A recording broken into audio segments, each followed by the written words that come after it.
Arratsaldeon, seiak badira eta hasingo gea. Zer baino lehen, esker mila esker gaurko herribilera edo aurkezpen honetara hurbiltzeagatik. Gaur Usurbilen komunitate energetiko bat sortzeko abiatuko dugun prozesu, proiektu, nahi da bezala deitu, aurkeztera gatoz. Eta zer baino lehen, zergatik energia berriztagarrien komunitate bat. Gaur egun, bistan da larrialdi klimatikoa bizi dugula, klima aldaketa planetak edo egungo gizarteak aurre egin behar dion erronka handienetako bat dela inork gutxik duetan jartzen du gaur-gaurkoz, eta ondorioz, gaur egungo eta etorkizuneko klimaren inpaktuak eragozteko gure irudiko ezinbestekoa da. Besteak beste, ingurumenarekin errespetuz jardungo duten politika publiko eraldatzaileak sustatzea eta garatzea, eta nola ez, egungo eredu energetikoa ere errotik aldatzea.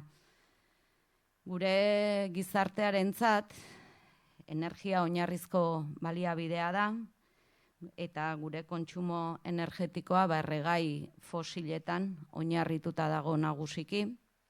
Hain zuzen, berotegi efektuko gasak eragiten dituzten eta gortze bidean dauden lehen gaietan. Eta horregatik, energiaren deskarbonizazioarekin batera, energia berriztagarriak eta garbiak erabiltzeko urrats irmoak egin eta politikak, norabide horretan ere politika publikoak sustatu beharrean gaude. Ukrainako gerrak gainera esango nuke are gehiago azalarazi duela Euskal Herriak duen menpekotasuna energetikoa, hemen kontsumitzen dugun energia munduko beste leku batzuetatik baitator, eta gainera multinazionalen eta merkatuen menpe dago. Eta horren ondorio da, ikusten ari garen bezala, nahieran, kapitalaren mesedetan, eta etengabe ari dela garestitzen energiaren, nagusiki gasa eta elektrizitatearen prezioa, eta horren guztiaren ondorioak beste behin herritarrok jasango ditugula, eta gora egingo duela testuinguru ezegonkor eta zail honetan pobrezia energetikoak. Eta guztiagatik, transizio energetikoaren erronka premiazkoa eta urgentziazkoa dela ulertzen dugunez, gauza asko eta gainera oso azkar aldatu behar ditugu, baina horretan ere gure premisa oso argia da arlo honetan ere. Eta transizioak iraunkorra izan behar du bai, transizioak berriztagarria izan behar du, baina transizioak justua eta inklusiboa izan behar du, inor baztertu edota atzean utziko ez duena, eta herrikideen arteko berdintasuna bermatzea bokazio izan beharko lukeena. Eta erronka kolektibo honi ere, elkarlanetik, erantzunkidetasun partekatutik, eta garapen komunitarioa ardatz aurre egin nahi diogu, orain arteko bidean urrats berri bat eginez eta urrats bat harago eginez. Usurbilen energia berriztagarrien komunitatea sortzen lagundu nahi bai dugu udaletik, Usurbilgo udaletik.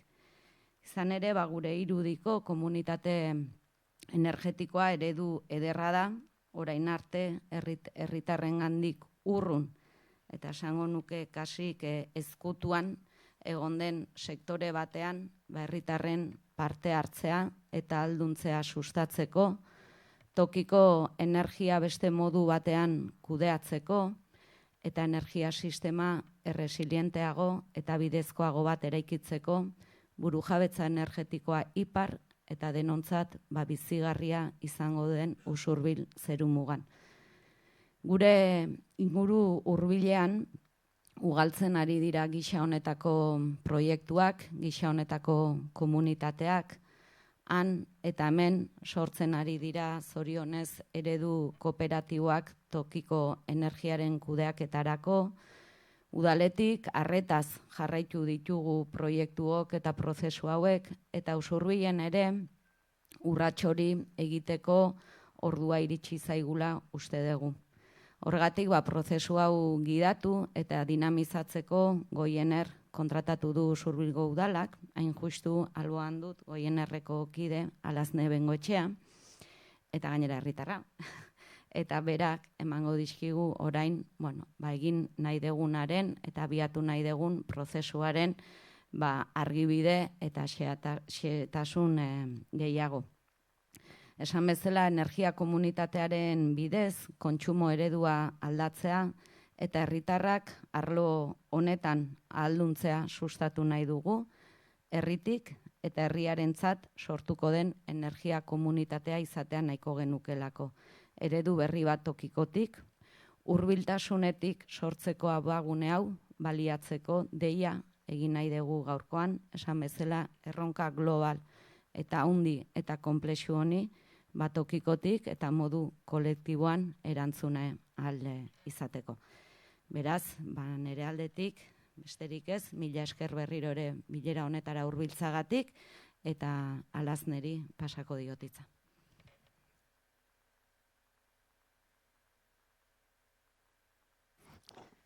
Arratsalde-on guztioi. Gaur hemen nago, batetik aginako herritar bezala, eta bestetik Goienerreko langile naizelako, bere garaian Bolondrez izan itzan, eta duela 2 urtetatik bertako langile naiz. Gaurko prozesua, gaur prozesu baten aurkezpena egin nahi dugu, eta garbi nahi dugu utzi oraintxe bertan horria zurian dagola, eta planteatzen duguna da gaur azten degunetikan urtebete inguruko prozesu baten ostean, Usurbilen energia komunitate bat eratzeko proposamena, ez? Prozesuan zehar hartzen dian erabakiekin, kolorekin eta erabaki guztiekin. Beraz, lehenik eta behin azaldu nahi nizueke zer dan Goiener, ezagutzen ez zuen horientzat. Goiener irabazi asmorik gabeko ekimen bat da, herritarre Bolondrez batzuen lanetik abiatutakoa, eta energiaren alorrean jarduten du. Gaur egun bazkidei 100% berriztagarria den energia bideratzen diogu, baina gure helburua hasieratik izan da kontsumitzen dugun energia hori gure baliabide propioekin sortzea.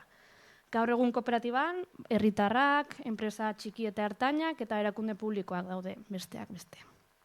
Eta Goienerretaz hitz egiten dugunean pixkat, ideia bat egiteko, ez? 2012an herritar talde bat elkartu zen, eta esan dugun helburu horiekin, ez? Ze baliabide ditugu hemen, nola egin dezakegu, hauek erabiliz gure kontsumoa azetzeko.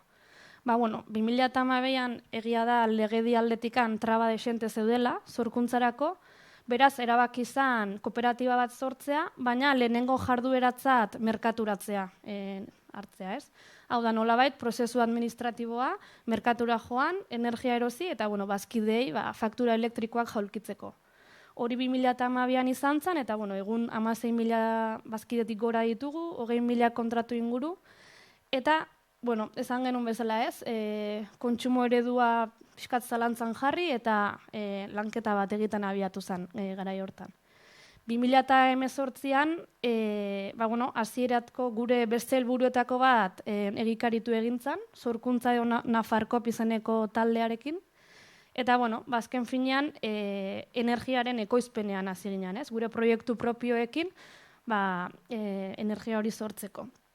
Eta azkenik daukagu Goiener elkartea, izango litzatekela nolabait Goiener taldearen barruan Bolondrez lana eta dinamizazio guzti hori biltzen duen taldea nolabait. Beraz, Goienerretaz hitz egiten ari geanean, guzti hori dago atzean, ezta? Eta gaur egun 50 langiletik gora gea kooperatiba mailan. Lehenik eta behin gustatuko litzateke pixkat azaltzea merkatu elektrikoa nola dagoen osatuta. Hemen ikusi dezakezuen 4 zatitan banatzen dela. Lehenengoa izango litzateke sorkuntza, edozein iturri erabilita, izan berriztagarriak eta ez berriztagarriak, eta esan dugun bezala ez, gure ekoizpena lehenengo atal horretan egingo genuke Nafarkopen bitartez. Gero, bigarren atal bat izango litzateke garraioa, tentsio altuan egiten dana, eta kasu honetan gertatzen dana da arautua dagoela, eta honen bestez ezin du edonork jarduera hori gauzatu. Beraz, gaur egun estatu mailan Red Elektrika Espainolak egiten du guzti hau, bere sarearen mantenua bermatuz eta bar. Hirugarren atala izango litzateke banaketa sarea, ja tentsio baxuagotan egiten da, eta hau estatu mailan kokapenaren arabera dago banatuta. Guri dagokigunez, batez ere Iberdrola distribuzion banatzaileak kudeatzen du. Beraz, guk sare hori erabiltzen dugu, eta gure gastu horiei aurre egiteko, kostu batzui aurre egiten diogu, gure faktura elektrikotan. Eta azkenik egongo litzateke merkaturatzea, eta hau sorkuntzarekin batera liberalizatuta dago, eta hemen Goiener merkaturatzaile bezala, beste hainbat topa ditzakegu.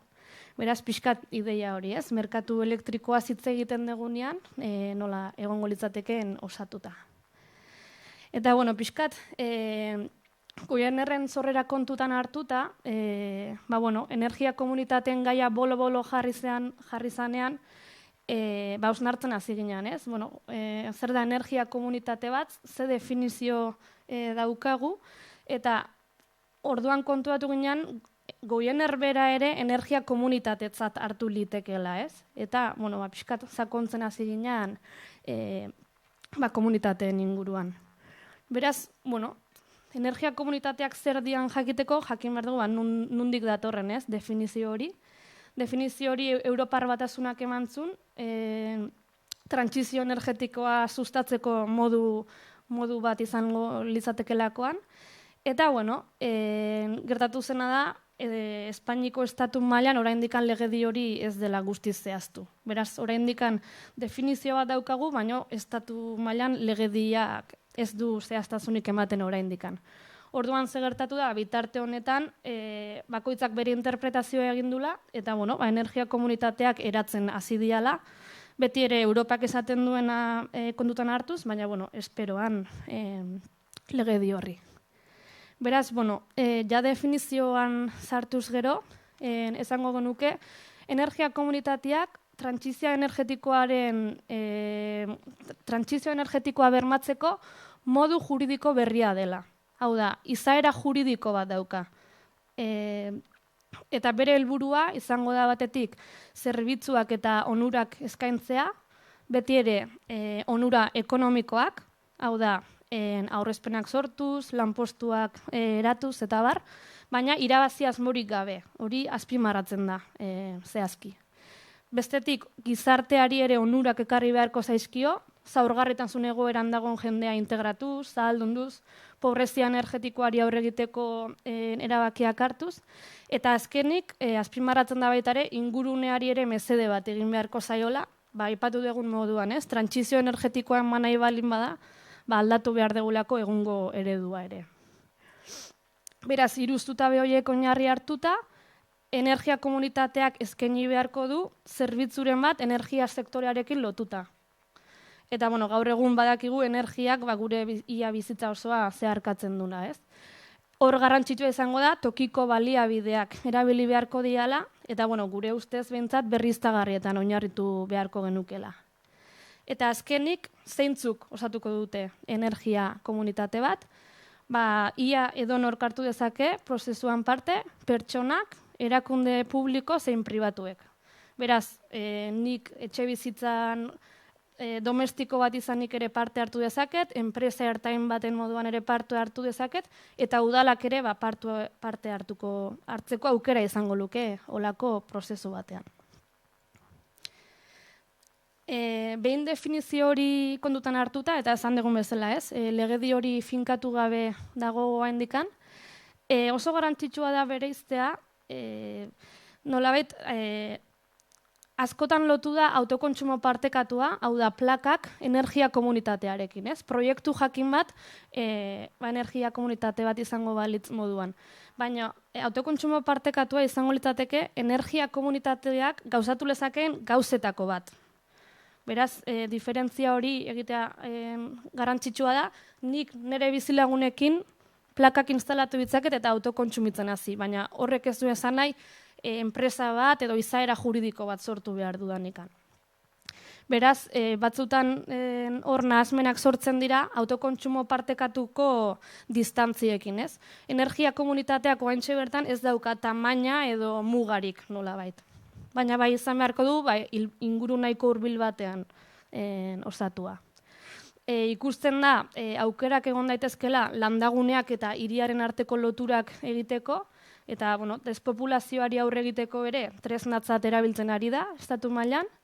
Eta esan deguna, tokiko baliabideak oinarri hartuta komunitateari mesede egiteko. Izaera juridikoa aipatu da, ez? Nolabait sortu beharko dugu forma juridiko berri bat, eta oraintxe egindan azterketaren arabera, estatu mailan bi modu egongo lirateke energia komunitate bat osatzeko, ez?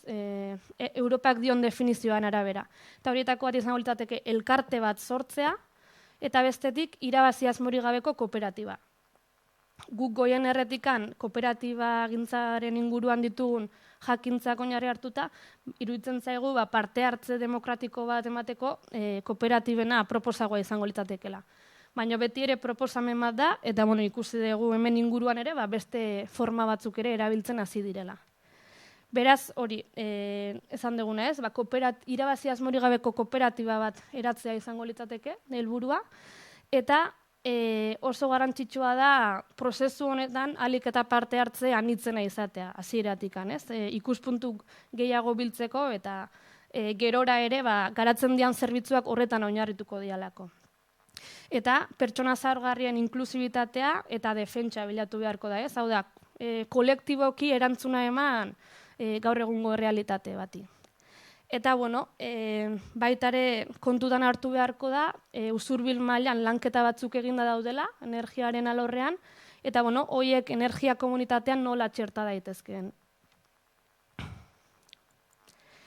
Beraz, pixkat arinago azalduta, zer izango litzateke energia komunitate bat? Herritarrek, enpresa ertainek, erakunde publiko zein pribatuek, parte hartzearen bitartez sortzen duten forma juridiko bat, esan deguna, ingurumenari, gizarteari eta ekonomiari mesede egiteko, baina ez inoiz irabazi asmoarekin, ez? Hau da, aurrezpen horiek gerora ere itzuli egingo dira komunitatera eta hurrengo proiektuak egiten jarraitu beharko litzateke, ez? Horregatik diogu plaka batzuk jartzea hasiera izan daitekela, baina gero ere jarraipen bat eman beharko zaio horri, ez? Eta energiarekin lotuta lanketa sakonago bat egin. Orduan, energiarekin lotuta identifikatu beharko genuke usurbil mailan ze behar dauden, ze gabezi, eta definitzen joan epe ertainera eta epe luzera egin nahi genituzkeen proiektu horiek.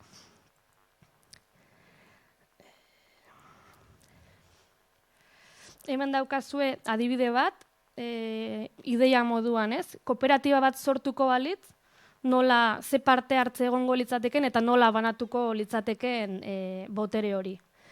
Azken finean, Europak garbi dio, pixu gehiena kontsumitzaile eta herritarrek izan behar dutela, prozesu hau behaiek bideratu behar dute, eta hori dela eta enpresa handiak oso mugatuak daude.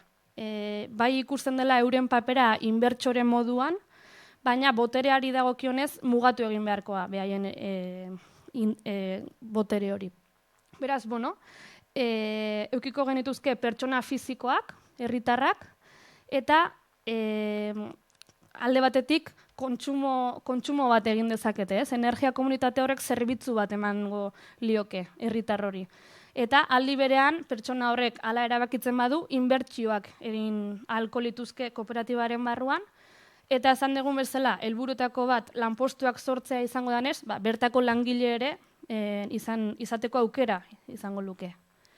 Enpresa txikiei dagokionez, langile izan ezik, beste paper guztiak egin litzake, baina kolaboratzale moduan ere parte hartu dezake. Hau da, nik enpresa moduan zerbitzuren bat eman diezaioket komunitate hori. Txiki eta ertainetan, bi kasu horietan. Erakunde publikoaren kasuan zer gertatzen da? kontratazioaren legea dagola, beraz, mugatua dago, baina bai dela garrantzitsua, udalaren papera bere baliabideak utzi ditzakelako herriaren mesedetara, ez? Izan daiteke gaur zutegi utziz, bilerak egiteko, komunikazioari dagokionez laguntza emanez, edo teilatu erabilgarre bat komunitateari utziz, ez? Lagapen baten bitartez. Beraz, eskutik helduta joan beharko luke. Eta, bizilagun elkarteak ez lirateke pertsona fisikoak izango, baina, figura juridiko moduan ere, kontsumitzaile izan daiteke, ez? Komunitate horrena. Eta, hemen ikusten dezuen moduan, 175 hori kontsumitzailei bideratzen zaiez. Boterearen 175 herritarrengan egongo litzateke, eta, gero 5, 15 eta 105. Hau, litzateke adibide bat, baina gero prozesuan zehar, bertan parte hartzen ari direnak estatutu batzuk garatu beharko dituzte, eta moldaketak egingo lirateke, ez? Baina, pixkat kokatzeko, norberak nola hartu lezakeen parte, behin figura hori sortzen denean. Beraz, Goienerretik batez ere bide laguntza eskainiko da, eta, pixkat ideia bat egiteko, ez? Arlo juridikoan ze landuko litzateke. Azken finean, urtebeteko prozesu honetan, nolabait jakintza bat eman nahi zaio herritarrari, gero erabakitzeko, benetan zer nahi dugun sortu, ez?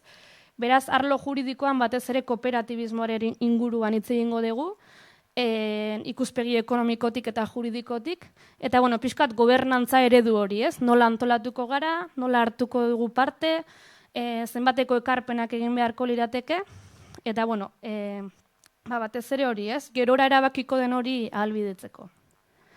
Arlo teknikoan, aholkularitza emango da, pixkat proiektu teknikoen inguruan, ez? Ze baliabide dauden identifikatuko da, usurbil mailan, horretarako udalak ja lanketa batzuk egin ditu, eta horiek oinarri hartuta, azalduko da, ez? Ze aukera daude usurbilen, energia ekoizteko, efizientzia neurriak hartzeko, energia planetan oinarrituta egin daitezkeen gauzak. Gero bai identifikatuko liratekela pixkat, epe ertainean edo luzean zein nahi den gauzatu, ez? Ze proiektutatik hasi nahi den. Eta, pixkat bideragarritasuna, ez? Ekonomikoki nola izango den jasangarria guzti hori. Eta, aipagarria batez ere, oraintxe bertan diru laguntzai dagokionez puri-purian daudela, eta, babes dexenteari diala izaten energia komunitateak eta baitare berriztagarriak. Dinamizazioari dagokionez, orain arte eratu deguna da koordinazio talde bat, udala eta Goienerren artean, baina gaurko bileratik nahi dela sortu lantalde moduko bat, talde sustatzailea, eta pixkat izango da bera, urrengo bileretan ahalduntze hori jasoko duna, ez? Beraz, gero bukaeran hemen paper batzuk dituzue, izena emateko eta informazioa jaso nahi baduzu ere, bertan apuntatu. Eta, taldetxo hori sortzen denean, adostuko dira urrengo bilerak, ze gai nahi diran jorratu, eta, pixkanaka urratsak ematen hasiko ginateke. Eta behin talde sustatzaile hori sortuta, eta nolabait lehenengo testu ingurua eta alduntze hori eman da, egingo dianak dira azpitaldeak. Kooperatiba mailan jorratu berdian arlo horiek banatuta, juridiko-administratiboa batetik, proiektuei lotuta bestetikan, eta azkenik komunikazioa edo dinamizazioari lotutakoa. Ze azkenean energia komunitatea sortuko da, baina gero herriari ere zabaldu egin beharko zaio mezu hori, jendeari ere animatu beharko zaio, ez, bertaratzeko, eta proposatzen dugu hori lantalde baten bitartez ere egitea. Gero noski gauza batzuk batera jorratuko dira, ez? Nolabait, paraleloki landuko dian gauzak, gero bateratu egingo lirateke. Eta, gero behin EBK, energia berriztagarrien komunitatea sortzen denean, landu beharko dira bai komunikazio bideak, korreo bat ere ja sortuta dago eta horren kudeak eta egin beharko da, eta pixkat kanpoari begira komunikazio hori izango litzateke. Beraz, hemen daukazue irudikatuta prozesua, oraintxe bertan hasiera ematean egongo ginateke, identifikatzen ari gea, herritarrak, nork hartu nahi duen parte honetan, eta bilera ireki honen bitartez, esan dugun talde hori sortzea izango litzateke helburua. Gero, azken finean esan dugu, hemen jakintza berezirik ez da behar, prozesuan zehar garatuko dira behar besteko jakintzak, eta behin interesdunak prestatuta daudenean, baina sortzen hasiko ginateke, ez? Esan dugun proiektu horiek. Proiektu teknikoak eskatuz, idazteko, diru laguntzak identifikatuz, eta erabaki guzti horiek hartzeko. Eta gero azkenik esan duguna, ez? Abiatu eta herriari zabaltzea. Beraz, orokorrean hola banatuko litzateke gure planteamendua, baina gero errealitateak esango du, ez? Ze gai jorratuko diran zehazki eta ze behar dauden. Eta, ja pixkat, orokortasun ontatikan konkreziora juteko helburuakin edo, esan dugu azken finean energia komunitateak energiarekin lotutako edozein jarduera egin dezakela, kasik. Beraz, taula hontan bildu nahi izan dira batez ere, ze energia iturri posible ditugun, eta ze zerbitzu edo proiektu egin daitezken, ez, horri lotuta. Beraz, ideia bat egiteko, autoekoizpena edo energia sortzeari dagokionez, hori egin daiteke banaka edo partekatuki, ez? Kontsumitzaile bat baino gehiago lotuta instalazio batea. Eta autokontsumitu daiteke energia fotovoltaikoa, plaka fotovoltaikoekin, termikoa, haizea ere baliatu daiteke, ura, biomasa ere bai, eta ez berriztagarriak pixkat kanpo utziko genituzke, ez? Gorrian daudenak.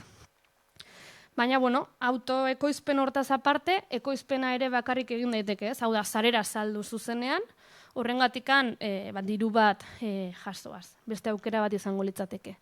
Eta hor garrantzitsua, alor termikoan ere egin daitekela hori, ez? Beroarekin eta hotzarekin ere egin daitekela hori. Aholkularitzaren inguruan lanketa handia dagoiteko, etxe bizitzen birgaitzearen inguruan, hemen ere pentsatzet ari zeatela pixkat lantzen hori pixkanaka, baina alperrik da, gure etxe guztiak elektrifikatzea, gero leiho txarrak baditugu eta bero guztia iezi badoa, ez? Orduan, hasi beharko da benetan detektatzen nun dagoen arazoa eta gero lehentasunak markatu. Birgaitzearen ingurun, aholkularitza eskaini dezake, energia komunitate batek, energia efizientziarako neurriak hartzea, argiteria dagokionez, tresnak berrituz, eta formakutza eta informazioare eman dezake, ez? Energia komunitate batek, herritar bati edo inguruko herriei ere. Prozesu honetan ikasi duen guztia eskainiz. Ibilgailuak partekatzeko aukera ere hor dago, azken finean mugikortasunari dagokionez, ohitu gara bakoitzak bere autoak eukitzera, ez? Baina, Usurbilen ere abiatu da proiektu bat, pixkat partekatze hori sustatzeko, eta, alba da energia elektrikoaren bitartez ordeztu gasoila, aztertu inberko da, ez? Zenbateraino behar dugun hori eta ze kantitatetan. Bakoitzakoan auto elektriko bat erosteak, ez luke zentzu askorik izango. Eta, beste aukera gehiago ere egongo lirateke, ez? Baina, gero bukaeran galderekin eta nahi badezue, gehiago sakonduko genuke. Baina, pixkat diapositiba honen helburua da, nolabait, plakak izango lirateke, hor goran dagoen lauki urdin hori, ez? Baina, ikusten duzu zenbateko aukera dagoen, ez? Usurbil mailan, zelanketa egin daitezken. Beraz, aipatu duguna, pixkat, adibideak emanaz, autokontsumo partekatua, egia da oso aukera ona dela, herriguneetan, estalki posibleak identifikatu, eta 500 metrotara dagoen edonork bertatik hase daitekelako. Eta, hemen aipatu duguna, ez? Udalak ja adierazi du, bere baliabide batzuk, komunitateari usteko prest legokela, beraz, hori garrantzitsua izango litzateke. Hidraulikari dagokionez egia da legedi aldetikan Gipuzkoa mailan nahiko gogorra jarri dirala, baina aztertu liteke, ez? Ze baliabide posible ditugun eta energia hidroelektrikoa baliatzea. Berokuntzari dagokionez, gaur egun berosareak gauzatzen ari dira. Berosareak azkenan izango lirateke fizikoki etxe bizitzak lotzea, eta horri esker, esan dugun bero eta hotz truke hori egin ahalko genuke. Eta, aipatu duguna, ez? Mugikortasunaren inguruan hausnarketak egitea, eta aholkularitza eta formakuntza ematea. Azken utzi eta aholkularitza eta formakuntza, baina benetan iruditzen zaigu honetan, batez ere, beharra handia dagola, ez? Badago jende hau handikan bere faktura ulertzen ez duna, eta optimizazioen bitartez ere aurrezpen izugarriak izan ditzaketenak, ez? Beraz, adibide bat izan liteke hori egin daitekenari dagokionez. Eta, pixkat ideia bat egiteko, aurre azterketa moduan, edo, pixkat bizualki izateko, usurbil mailan ze aukera daude, demagun autokontsumo partekatua egiteko. Borobil horien bitartez ikusi ditzakezue, aipatu dituten 500 metrotako erradioak. Orduan, izango litzateke, demagun, frontoiko kontagailutik abiatuta, 500 metroko erradio hortan kokatzen den edonor, batu daiteke instalazio hortara, ez? Hori legalki araututa dagoen gauza bat da, estatu mailan. Eta, ikusten duzue, kaskoari dagokionez, azalera desente biltzen dela, hor adibide moduan, aurre azterketa moduan, baina, frontoia, udarregi ingurua, eta, atailuko poligonoa hartu ditut kontutan. Eta, ideia bat egiteko, ikusten zu horrez, 85 kilobatioko instalazio bat, 85 kilobatioko beste bat, eta 100 kilobatio inguruko bat sartuko liratezke. Eta, hor daude gutxi gora bera, etxe bizitza baten kontsumoarekin konparatuz, zenbaterainoko emango lukeen, ez? Agina mailan ere ikusten duzu, frontoia erabilita, kaskoko etxe bizitza ia gehienak hartzen dirala, Santubenearen kasuan ere, hor itzal gehiago eukiko dugu mendiagatik, baina, beste aukera bat izango litzateke, eta, zubietan ere, frontoiaren estalkia adibidez erabili liteke, ez? Eta, hemen bai saiatu naizela, beste kasu erreal bateko datuak hartzen, baina beti ere kontuz, autokontsumoaren bitartez sortu daitezken aurrezpenak beti izango dira kontsumo profilaren araberakoa. Hau da, nik gauez kontsumitzen badet gehiena, plaken bitartez ez eta aurrezpen askorik bilatuko, ez? Beraz, baina, hau da, beste ikerketa batetik hartutako datuak, eta, 100 kilobatioko instalazio bat, ez? Aipatu deun hori frontoian teilatua jarrita, etxe bizitza batek gutxi gorabehera urtean 80 euro aurreztu litzake. Denda batek, jarduera ezberdinekoak izan daitezke, ez? Baina, bataz beste 100 euro. Jatetxeek 300 inguru, eta, arategien kasuan ere, osgailuak eta izaten dituztenez, izan daiteke, aurrezpen gehien izan dezaken kontsumitzaileetako bat.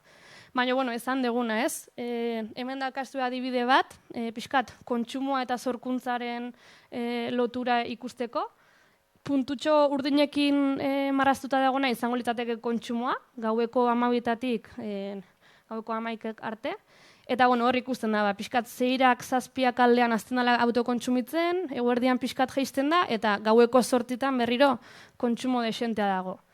Klaro, eguzki energiaren bitartez, soilik 7-etatik 6-ak bitarte sortu daiteke energia, ez? Beraz, ordu zentraletan aurrezpenak lortuko lirateke, baina, klaro, gainerako kontsumo hori ezingo litzateke hasi. Beraz, aurrezpenak horren araberakoak izango lirateke. Eta, lehen aipatu dut ez, autokontsumo partekatua 500 metroko muga hori legokela, eta, zuek jakiteko, azken finean, instalazio individual bat eta partekatu baten artean diferentzi gutxi legoke, ez? Batetik, autokontsumo partekatuan bai jarri behar dela kontagailu berri bat, irakur dezan sortzen dana, eta gero banaketa virtualki egiten da. Beraz, kontsumitzaileek adostuko dute bakoitzari zenbat dagokion sortzen danetikan, eta irakurketa hori banatuko da bakoitzari. Beraz, fizikoki ez duten lotuta egon behar kontsumitzaile guzti horiek. Orduan, hori izan da batez ere onura, ez? Autokontsumo partekatua arautu zen 2019an, eta gerora, desente baliatu da inguru hauetan. Hori izango litzateke autokontsumari dagokionez, baina, bueno, aipatu duguna, ez, mugikortasunari dagokionez, Usurbilen bertan ja abian jarri zen, autoa partekatzeko proiektu bat, eta, bueno, horri erabilgarritasun gehiago nola eman, edo, bueno, hobekuntzak nola egin, edo, mugikortasunaren inguruan, beste lanketarik egin daiteken, ez, beste aukera bat izango litzateke proiektu posible batena. Eta, bueno, pixkat orokortasunen aritu naiz, baina jakin dezazuen hemen inguruko herri gehiagotan ere ari gehala, bide laguntza hau eskaintzen. Lehenengoa izan zen Hernani, eta aurre ikusten dugu urrengo bileraren batean bertaratzea, behaiek, pixkat esplikatzeko, esperientzia nolakoa izan den. Hernaniko proiektua jada, energia komunitatea eratuta dago, ofiziala da, onartu dute beraien figura berria, Enerkom izenako du. Eta, oantxe bertan ari diana da, lehenengo proiektua identifikatuta, diru laguntza kudeatu eta egikaritzen. Beraz, hor ikustezu, Zestua, Errenteri, Itxasondo, Orexa, Leitza, beste hainbat lekutan ere bagabiltza.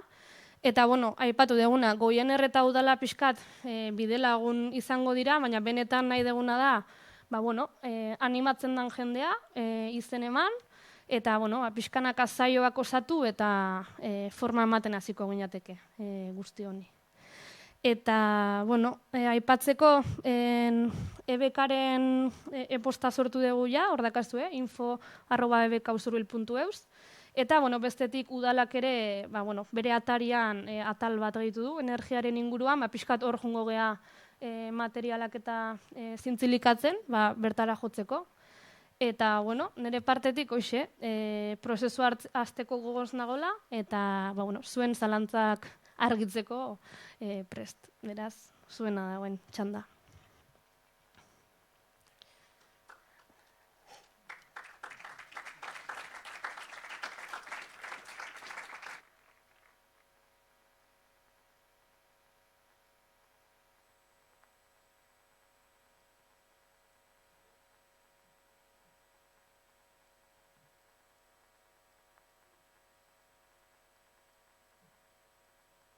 Zeko gai guzti honekin, bakit oso orokorra dela, baina, gero praktikontasunen oinarrituko gea, eta, bildurrik ez eukitzeko guzti honi. Ni galdera ditut,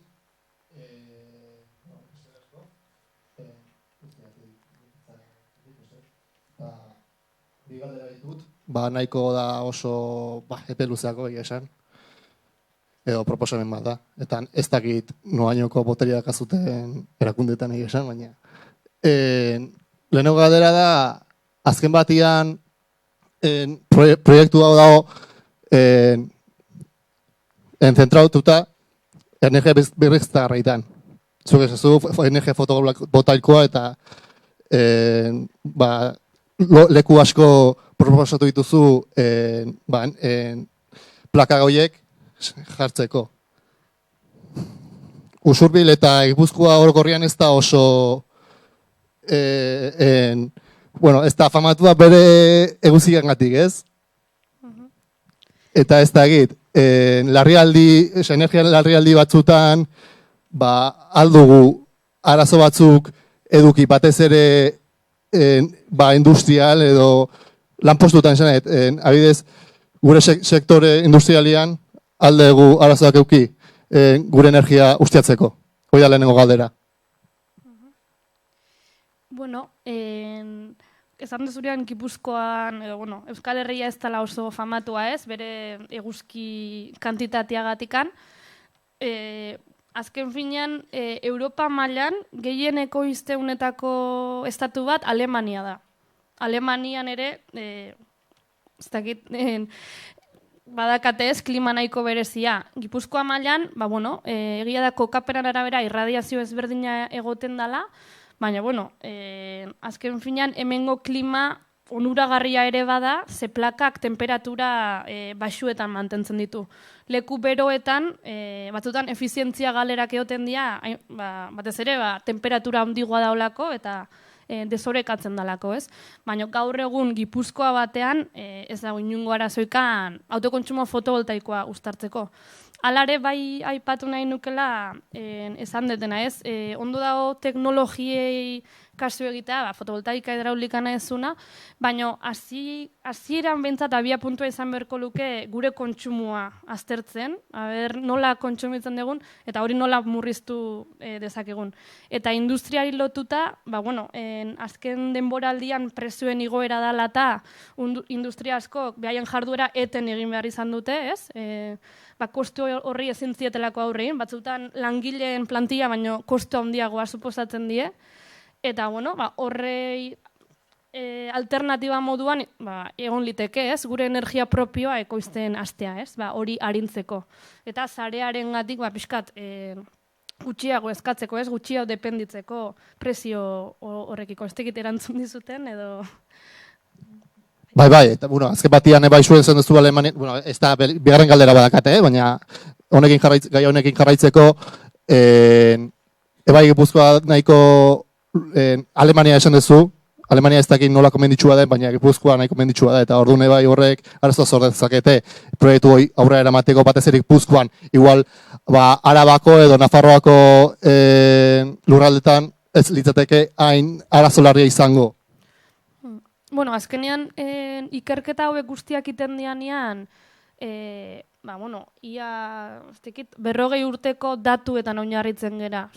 Europa mailan jada datu base bat dago, eta esaten dugu, kokapen hontan, latitude hontan eta geografia honekin, zenbat ekoitzi dezaket azalera hontan. Hori ja urte askotan indan lanketa da, eta azken finean datu errealetan oinarritzen gea. Eta gaur egun Euskal Herrin, egiten nahi gean instalazioetan, zorkuntza arazorik ez dago. Noskin leku menditsuetan, agian ez da proposena, ez, fotovoltaika uztartzea, baina ez dago berezitasun gehiagirik. Eta bigarren galdera izango litzateke, eta hau da oso da platean bat, eta proposamen bat ez da galdera batez ere, kapoko zerbitzuetan baliatuz gero, penoko arazoaz hitzen dugun bezalaxe, eta hau ez da gaur egun aplikatzen zoritxarrez, ahal izango litzateke kanpoko baliatuz, energia iturraren arabera jakin da, zein dan energia horren, elektrizitate horren iturria, aldegu baliatu energia hori. Adibidez, energia nuklearra edo kanpoko energia fotovoltaikoa edo hidrologikoa baliatuz. Adibidez. Eta noski, jakin ez geho, gaur egun ordaintzen dan prezioa ez dala energia iturriaren arabera pausatzen, batez ere gaur egun markatzen prezioa energia fosiletik pausatzen dira, eta prezioi denetan orokortzea. Eta ezingo litzateke energia iturriaren arabera prezio batzuk finkatzia iturrien arabera, adibidez? Hemen meloi handi bat irikiezu. Hortako ulertu beharko genuke pixkat nola finkatzean prezio horiek, ez? Aipatu dituzun prezio horiek. Urtarriletik honea prezioen gorakada handi bat egon da, hor egon daiteke gazaren prezioan igoera, baina zuek ideia bat indezazuen, azken hilabetetan prezio altuenak markatu ditun teknologia hidroelektrikoa izan da. Hidroelektrikoak kostuei dagokionez, erregai fosilak eta gazak dituzten kostuei ez dira aurrein behar, uraren erabilera bat badaukate, eta listo ez, mantenu lanak bakarri dituzte. Ze gertatza, gaur egungo merkatuko eredua dela eta, oantxe bertan gertatzen ari dena da, batez ere oligopolioek, ez, enpresa handiak ze ari diaiten, nik gazan zentral badaukat, baina baita ere hidroelektriko bat. Aurre ikusten dut eskaria handia dagola eta gaza erabili beharko detela, gaza ez deterreko eta hidroelektrika jarriko dut martxan, urtegia ustuko dut, eta gaina nola nik erabakiko deten ze prezio izango duen horrek, ia gazaren prezioa emango diot. Piskat ulertu dezazuen, oantxe bertan nola dagoen merkatua. horri aurre egiteko ze aukera daude, batetik gure energia propioa sortzia, merkatutikan alik eta lotura gutxi edukitzeko, eta bestetik akordiokin daitezke. Guk adibidez Goiernerren, Ereñozun bertan dakau Fagollaga izeneko zentral bat, hau Nafarkopena da, baina Goiernerrek erosten dio energia zuzenian, akordio baten bitartez. Orduan, nolabait indaiteke, ez? Energia jakin bat koizan da nun baiten, guk erabakiko dugu hori kontsumitzea. Olako gauzak egin daitezke, baina, bueno, bere konplexutasuna daukate. Baina bai ikusten duguna da gu bentzat, merkatu elektrikoaren joko arauak ez badia aldatzen, indezak egun gauza bakarra dela, alik eta gutxien dependitu merkatu hortatik. Eta, bueno, aldarrikatu, benetan hori arautzea, ez? Baina, bueno, hausnarketa, bueno, prozesu guzti hontan ere, olako hausnarketak egongo dira, eta, hori, merkatu elektrikoan ingurun esaten jo, ez dugu ulertzen nola funtzionatzen duen honek, hori ere sakonduko dugu gehiago. Baina, bueno, ez tekit erantzun deten, gutxi gora bera, baina, bixo.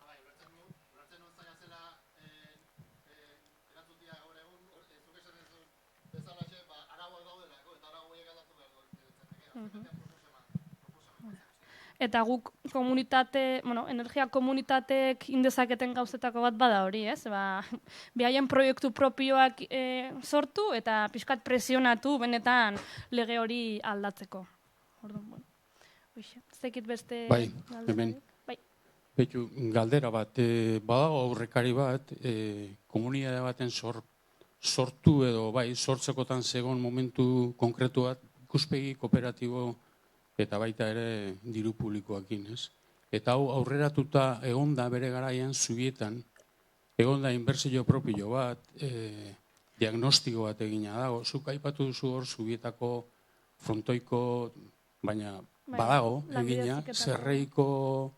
Bai, plaka batzu daude, bai. Badaude, eta guk horrekin batea egin gendun, era batea bestea udaletikan bultzatuz, da baita ere Donostiko udalak uste parte hartuzula garai hartan, eta badago diagnosi bat, badago ze potentzial dun kasko horrek, eta era berean baita ere plangintza bat.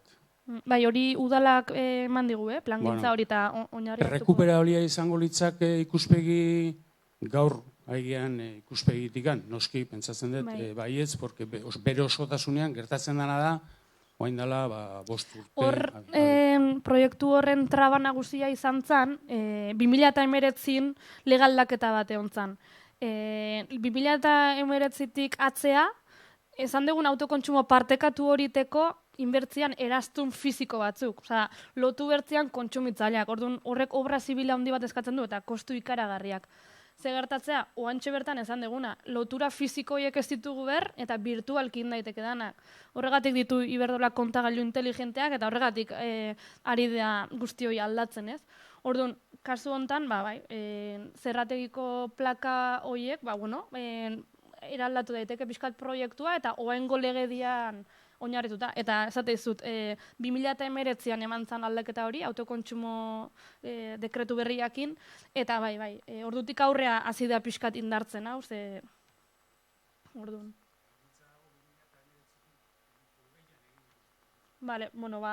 Nik esate dizut, bere garaian lanbidez eskolatik ere gure ganat gerturatu zialako, eta pixkat horren inguruan ere jardun ginalako, baina plangintza bera badakau, udalak pasazigun, eta hori noski kontutan hartuko dugu.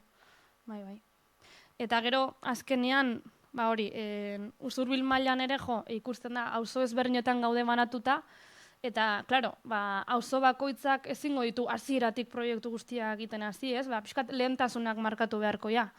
Baina, alde hortatikan, kooperatiba hau eratzen bada, pixkat ikuspuntu globalago eta kolektibo bat eduki behar dugu, ez? Eta, Hernani mailan adibidez ze gertatu zen, oraintxe bertan, errukbi zelaian nahi dituzte kokatu plakak, eta jendeak esan du, ni 500 metrotatik kanpo nago, orduan zerringo dut, nik ezin dute zerrin, eta batzuk esan dute, nik nire ekarpena egingo dut proiektu hontan, eta gero espero dut, onura hori jasotzea, ez, bueltan ze. Azkenen honen helburua hori da, berrin bertitzea, eta alik eta onura gehienak bilatzea da nontzat. Orduan, alde hortatikan, bai garrantzitsua, auzo bakoitzeko bintzat parte hartzaile batzuk egotia, ikuspuntu orokor hori eukitzeko, eta esan dezuna, zubietan mailan, zubietak eta kaskoak ez dakat ezer ikusirik, hemen, orduan.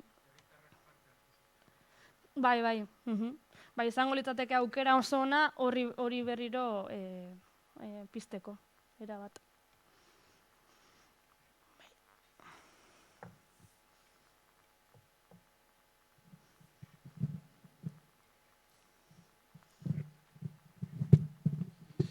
Bai, bueno, ni batez ere herritar gisa ikusten dudana da, interesa pizten bari ditalako proiektu batek da, jakinda zer mundutan bizi geran energiari dagokionen, ez? Oso ondo aipatu duzu, oligopolioen mundua dau, eta guztiz interesgarria da horri aurre egiteko herri ekimenetatikan proiektua sortzea eta horrek erakartzen hau neri. Eta batez ere txikiak, ez? Hortik entzun ditut, ez dakit nungo saretik ekartzeak eta bar, nik uste guztiz hemen honen sortzearen printzipioen aurkako irizpidean bete-betea jotze du horrek, ez? Orduan, nik beste mundu batzutan ere banabil ondakinen kontuen da horrela, hemen gauza berdinek ikusten dut, ez?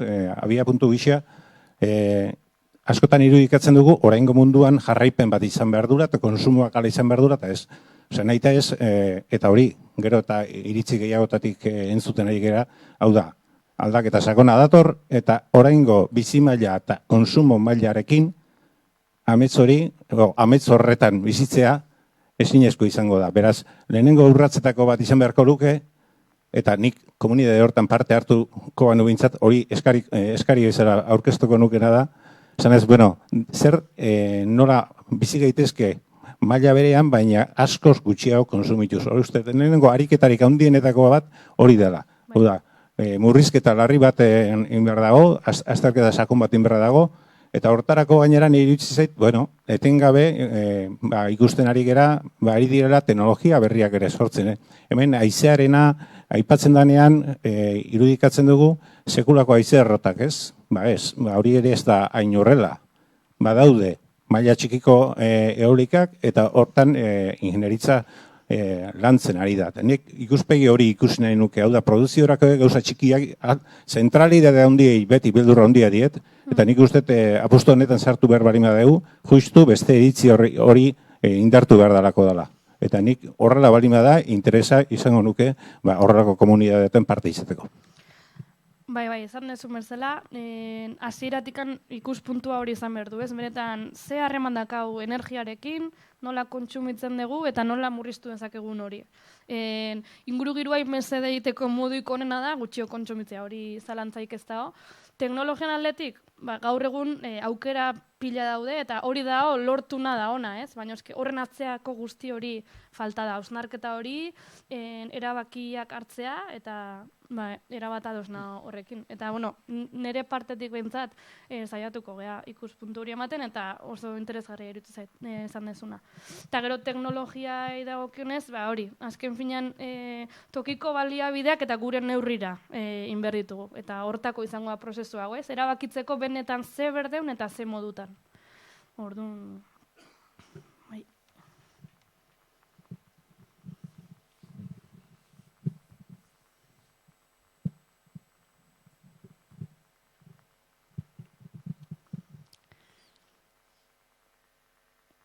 Beste zalantzaikan, prozesuaren inguruan, aipatu eta azken finean oantxe horria zurian dago, gaur adibidez nahiko nun pixkat ikusi ez, zein dagoen parte hartzeko prez, izen ematea gero ingo deu, eta gaur adostu dezakegu, urrengo bileran noizin nahi deu, nun, gaurkoa pixkat formalidadian dago, baina urrengo saioak pixkat potxoenean edola irudikatzeitu nik, maietan, eta pixkat gertutasunetik ez, eta nire aldetikan hori.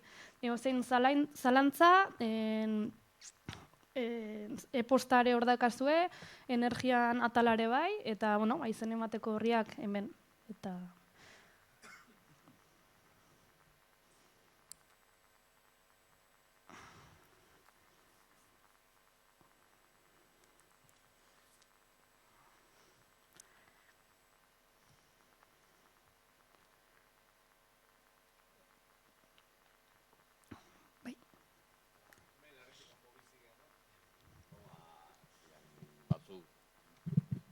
Bai, hemen herritik kanpo bizikean nola, batzuk 5 metro ez zubitatikan, ez txoko aldetikan, ez inun gaude.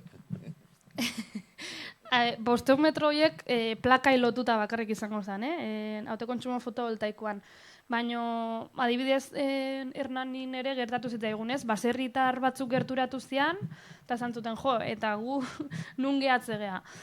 Beste aukera bat izan daiteke, herritar desberdinak erabakitzea. Nik nire telatuan nahi dut instalazio hau, eta beste batek esango du, jo, nik ere bai, indaitekena da, pixkat, nolabait bateratu, ez? Erosketa egin behar bada, erosi itzagun danak plakak leku batean, gure balioekin gertu daun zea batean, hemen gertutik materialak erabiltzen dituztenekin, instalatzaileak nola bilatuko ditugu, ze irizpide jarriko ditugu, eta hori, diru laguntzan justifikazio hori, modu bateratu baten egitea. Hori, plakei dago kionez, baina esan dugu, azken finean, komunitatean helburua izango da, bestelako zerbitzuk ere ematea, aholkularitzan, imaginatu, galdara zarrak, gazoilakin eta gazakin daudenak, ze alternatiba dazkat, zein da aukera ikonena, noa jun naiteke.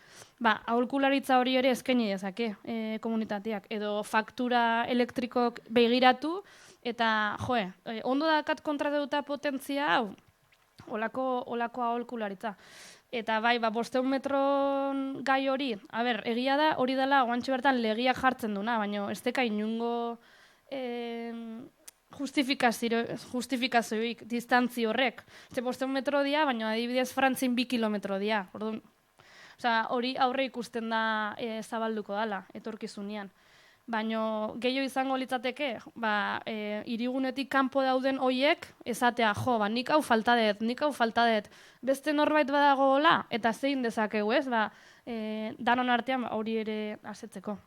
Orduan alde hortatikan, hori, ez dakit. Eta gero, prozesua bera, esan deguna, azken finean, inguruko esperientziak ere partekatzen saiatuko gea, formazio moduan, energiarekiko kuriosidadia bali madakaztue, eta hori ere danontzako mesede izango da, hori bere ganatzen jutia. Orduan, bakoitzak bere beharran arabera, eta... Eta gero beste gauza da. Ez dakit, azaltzen zuten guztien plaka fotovoltaikoak, horreik ez du inungo dependentziarik ere sortzen zatekan. Ez dakit nundikan sortzen diren, material bereziak uste izaten dirala eta horrelako gauzak, ez dakit. Erabat, energia berriztagarrik behaien inpaktua ere badaukate, hori garbi dago.